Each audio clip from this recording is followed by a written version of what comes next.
Listen to the sounds of nature. Right now, I'm behind my neighbor's house, and this is a deer path. It is very clear all the way down to a freshwater stream. And I haven't walked back here. Generally, I will walk back here in the fall, but as you can see, we had a lot of strong winds this year, and there were a lot of trees that were damaged. So needless to say, my neighbor had to have some of them taken down just for the safety of, not having them fall or hurt somebody. So, there's all that. The interesting thing about it is,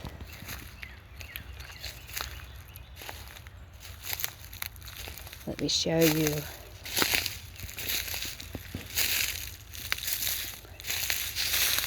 We have quite a few varieties of woodpeckers in our neighborhood, and you can see the evidence of where they have been drilling on this tree. See all the little places? Once that wood starts decaying, they find it to be quite interesting to eat, because all kinds of things start to show up, to help it decay. Nature is a beautiful thing.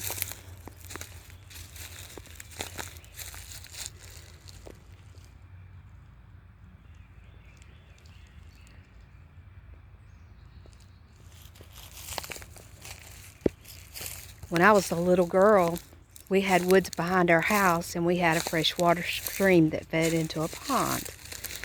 And so I kind of like venturing out into the woods. My husband is not exactly fond of being in the woods, especially when the snakes wake up. These are ferns that are growing.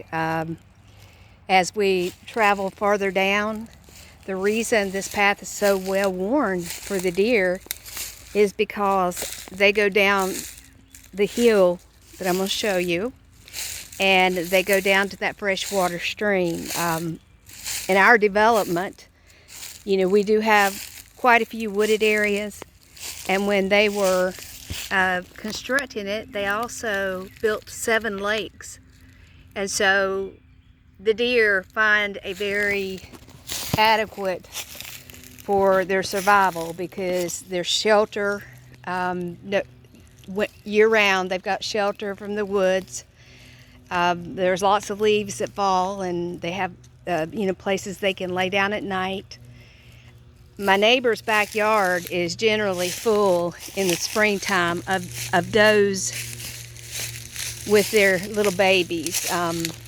There's one that generally has twins, so she has at least 2, and the other one, she usually just has 1. So anyway, I find a lot of inspiration, walking through here. There's so many beautiful sounds in nature. We've got different types of wood.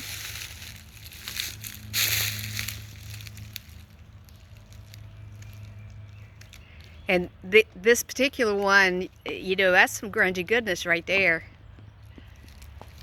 If you could reproduce that on a gel plate, it would be awesome, wouldn't it?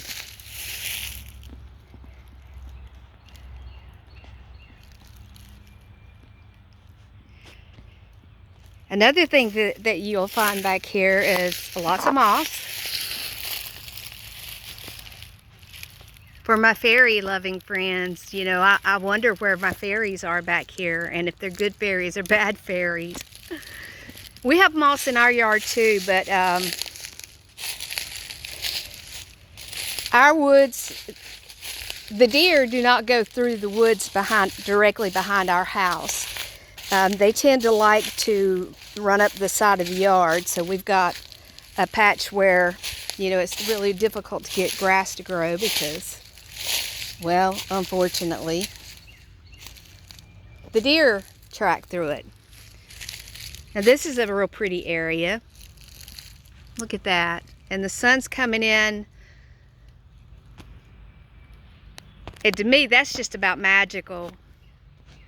It reminds me of a place that I went to as a Girl Scout. It was called, they called the area, it was in the mountains.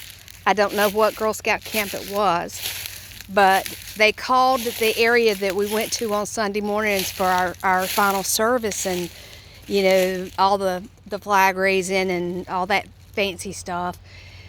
They called it the Green Cathedral, and it was rocks, huge rocks just covered by moss as far as you could see. And we were there just around sunrise, and it was the most beautiful thing ever.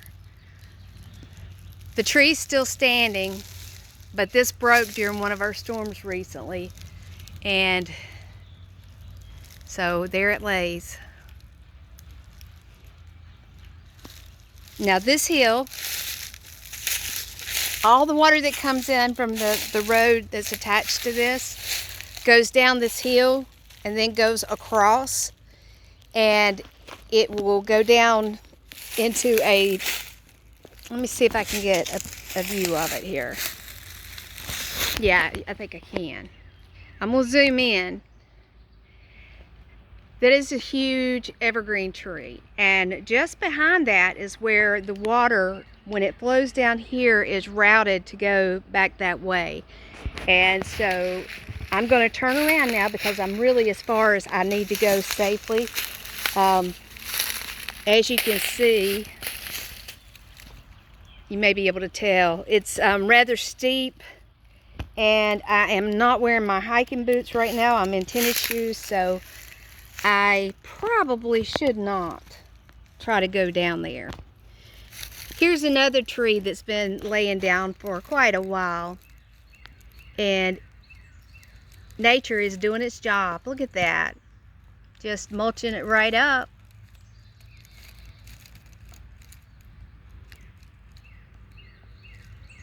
That's one of the reasons that, you know, where we can, we leave the wood. We don't always, you know, stack it up or anything like that, because you've got leaves back here, you've got all kinds of beetles and bugs, and you know, they need to eat too. So we do try to leave things where we can, you know, as long as they're not in an area where someone's gonna fall over them or otherwise hurt themselves. Now this is a veer off from the main path.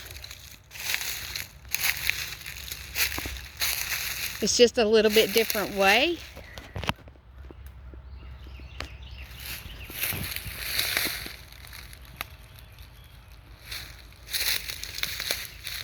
And here's something that is crazy. All right, you see this vine? We had them in one of the areas in our yard, and we really worked hard to get rid of them, because what happens is it's some kind of wild muscadine vine, and as you can see, it will go up a tree and it will hold tight. Let's see if you can see that. Yeah, there you go. You see that? It will go all the way up that tree and it'll choke it out. Well, the tree will end up dying. But it gets rather large.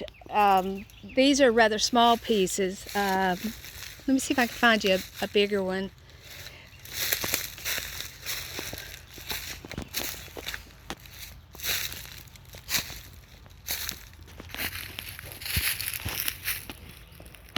See, here's a piece of it that has just gone up and has attached itself. It hasn't wrapped itself around very much, but it's very hard to get rid of.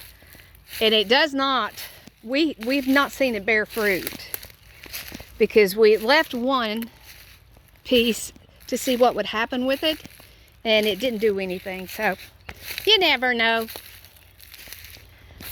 We got some baby pine trees, which is good because, you know, and there's one of my favorites. It's a little cedar tree.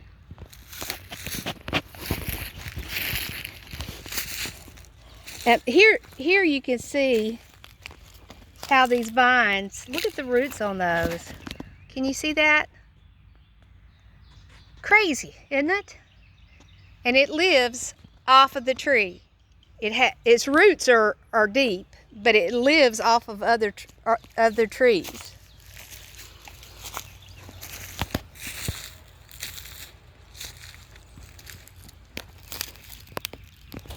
There's something with some nice wood grain. Let's see what it looks like on the back. Pine. It's a pine.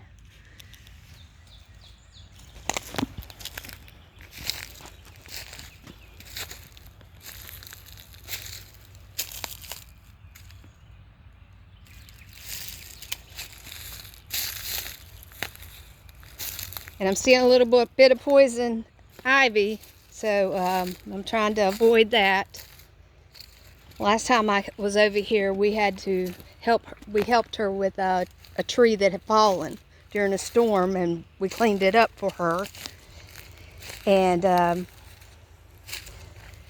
it had vines of poison ivy on it, and it got me good. Oh well, right? You never know what you're going to find. On a happier note, it looks like we've got some wild raspberries coming up this year.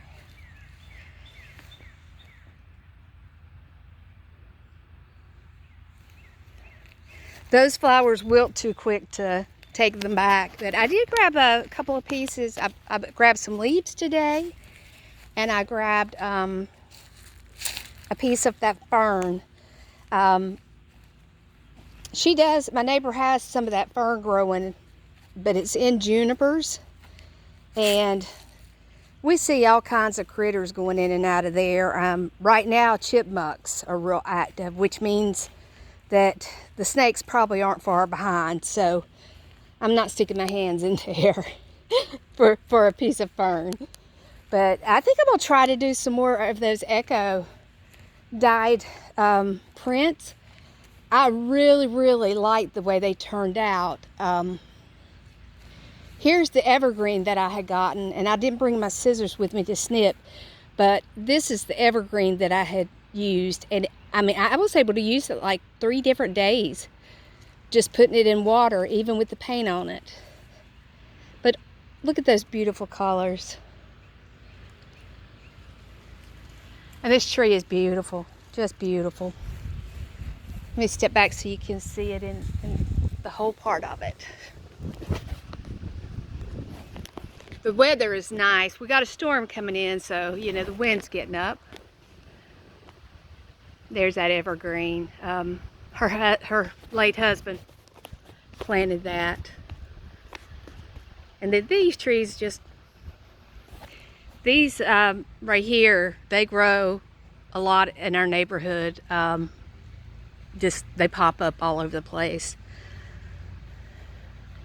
But this is the perimeter of her yard, my friend Carol's. You've heard me talk about Carol. Carol was my school teacher when I was in 2nd grade, and we've always lived within walking distance. So, you know, she's a widow, and we, you know, try to make sure that everything's good for her. And, you know, she's always been so good to us, you know, helping us. You know, she'd pick up the kids, she'd do whatever, you know, she could do to help us. So, you know, it's time to return that favor. This was a piece off that tree that came down, and you see how it's got all these threads through it. It was just covered up in poison ivy. I mean, it was ridiculous. If you look right here, look at this. Is this not insane? You see that dark color there in the middle? That is the part of the vine, and then you see right here, that's where my husband cut it back. There is the primary, where the primary growth started. But it took down two trees. So You know, we weren't real happy about that. And then this is a cedar tree that unfortunately is being overtaken by honeysuckle vines. So back in the winter, my husband came and he got half of it out. There's just no way for us to get all the way up to the top of it. So, you know, they can't do everything, unfortunately. Well, I hope this was relaxing for you. If you're not able to get out into the sunshine and get fresh air, hear the birds sing, you know, hear the cars passing by, I hope this can let you just experience that for a little bit. And as always, I want to thank you for those that have subscribed to my channel. I want to say I hope that you are well, and I do appreciate you. I appreciate the comments, and I hope that you have a wonderful day.